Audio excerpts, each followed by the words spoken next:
বেজনী মহকুমাধিপতিৰ কাৰ্যালয়ৰ সন্মুখত পদৌ কোচ ৰাজবংশী ছাত্ৰ সন্থাৰ উদ্যোগত 3 ঘণ্টীয়া অৱস্থান ধৰ্মঘট কাৰ্যসূচী ৰূপায়ণ কৰা হয়। কোচ ৰাজবংশী জনগোষ্ঠীক ঐতিহাসিক পৃথক কমতাপুৰ ৰাজ্য গঠন কৰা, কোচ ৰাজবংশী জনগোষ্ঠীক জনজাতিকৰণ কৰাৰ দাবীত এই 3 ঘণ্টীয়া অৱস্থান ধৰ্মঘট। উল্লেখ্য যে প্ৰতিবাদকাৰীসকলে হাতে হাতে প্লে কাৰ্ড লৈ নো এছটি নো ৰেষ্ট, আমাক কমতাপুৰ লাগিবই, আমাক জনজাতিকৰণ কৰক, বিজেপি গো বেক, অসম চৰকাৰ হাই হাই, মুখ্যমন্ত্ৰী হিমন্ত বিশ্ব শৰ্মা গো বেক, আক্ৰাসু জিন্দাবাদ আদি শ্লোগান দি ৰাজপথ উত্তাল কৰি তোলে।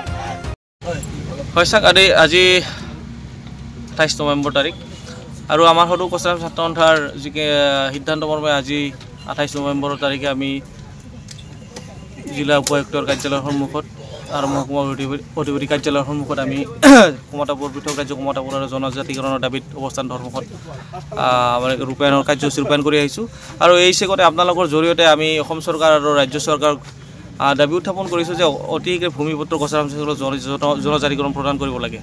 আৰু আমাৰ যি ভূমিপুত্ৰ কোচ ৰাজবংশীসকলৰ শৈক্ষিক, ৰাজনৈতিক আৰু সাংস্কৃতিকভাৱে দিশ আগবঢ়াই লৈ যোৱাৰ ক্ষেত্ৰত অসম চৰকাৰ আৰু কেন্দ্ৰীয় চৰকাৰে এটা ব্যৱস্থা ল'ব লাগে। কাৰণ কিয় চাওক, আজিৰ তাৰিখত আমি ভূমিপুত্ৰ কোচ ৰাজবংশীসকল সকলো ৰাজনৈতিক দলে যেতিয়া শাসনত আহিব, শাসনত থাকিব, তেওঁলোকে আমাক ললিপপ দি আমাক গিনপি সজাই আহিছে আৰু ভোট বেংক হিচাপে ব্যৱহাৰ কৰি আছে। কিন্তু আজি যি আমাৰ প্ৰাপ্য অধিকাৰ আমি সুদীৰ্ঘ 90 দশকক ধৰি আমি আক্ৰাসী আন্দোলন কৰি আহিছোঁ। তাৰ আগতে আমাৰ সন্মিলনী আন্দোলন কৰিছিল, কোচ ৰাজবংশী সন্মিলনী।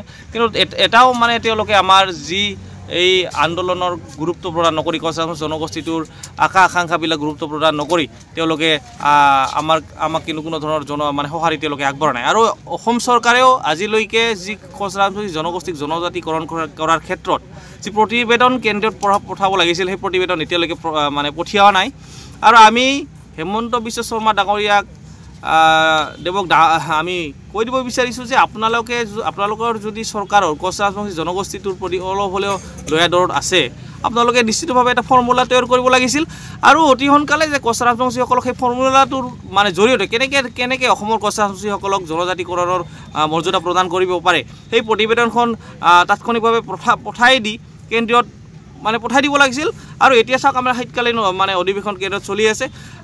এই শীতকালীন অধিৱেশনত তেওঁলোকে আমাৰ এই কথাবিলাক উত্থাপন কৰিব পাৰিলেহেঁতেন। কিন্তু এই গোটেই কথাবিলাক হ'ল কি, অসম চৰকাৰৰ এটা সদিচ্ছাৰ অভাৱত আজি যি ঐতিহাসিক ভূমিপুত্ৰ কোচ ৰাজবংশীসকল আজি লাঞ্ছিত, বঞ্চিত, নিজৰ ভূমিতে তেওঁলোকে আজি ভূমি হেৰুৱাব লগা হৈছে, নিজৰ দেশতে তেওঁলোকে আজি আমি বিদেশী নিচিনা কৰি থাকিব লগা হৈছে।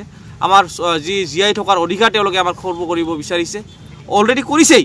চ' আমি আপোনালোকৰ জৰিয়তে আহ্বান জনাম যে আপোনালোকৰ যে বিজেপি চৰকাৰ আছিল, নৰেন্দ্ৰ মোদী ডাঙৰীয়া যেতিয়া নিৰ্বাচনী প্ৰচাৰত আহিছিল 2014 চনৰ 19 এপ্ৰিল তাৰিখে বঙাইগাঁৱৰ কাকৈজনাৰ খেলপথাৰত, তেওঁ ডাঙৰ চিঞৰি কৈছিল যে বিজেপি চৰকাৰ আহিলে কোচ ৰাজবংশীসকলৰ জনজাতিকৰণৰ সমস্যাবিলাক 6 মাহৰ ভিতৰত সমাধান কৰিব। কিন্তু আজি কেইটা কাৰ্যকাল তেওঁলোকৰ উকলি গ'ল, আপোনালোকে নিজে গম পায়। কিন্তু আজিলৈকে যি সামান্য এটা কোচ ৰাজবংশীসকলৰ জনজাতিকৰণ সমস্যাটো তেওঁলোকে সমাধান নকৰিলে। আৰু আপোনাৰ জৰিয়তে আমি সকীয়া দিব বিচাৰিছোঁ যে অতি সোনকালে যদি কোচ ৰাজবংশীসকলক জনজাতিকৰণ প্ৰদান নকৰে, তেতিয়াহ'লে আজি আমাৰ উঠি অহা প্ৰজন্ম, শিক্ষিত যুৱখিনি তেওঁলোকে বুজি পাইছে আৰু ৰাইজখিনি সজাগ সচেতন হৈছে। অনাগত দিনত কিন্তু বিজেপি চৰকাৰে ইয়াৰ প্ৰতি উত্তৰ পাব বুলি আমি তেওঁলোকক সকীয়াই দিছোঁ। Bureau report, Republican.